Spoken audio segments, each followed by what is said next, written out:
7 தடவை மின்னல் தாக்கியும் உயிரோட இருந்து கின்னஸ் ரெக்கார்ட் பண்ண இவரோட பேரு Roy Sullivan. Day 15 of spreading positivity.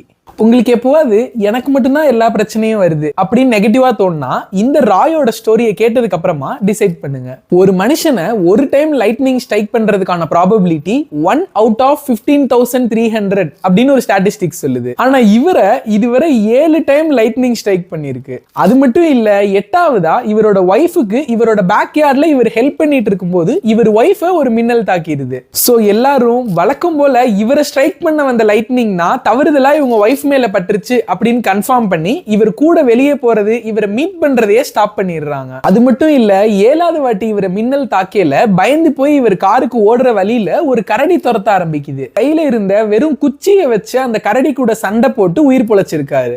So நீங்க எப்போவாது உங்களுக்கு மட்டும்தான் ப்ராப்ளம் அப்படின்னு நினைக்கும் போது நீங்க வாழ்ந்த அதே உலகத்துல தான் ராய் சல்லிவனும் வாழ்ந்துட்டு போயிருக்காருன்னு நினைங்க.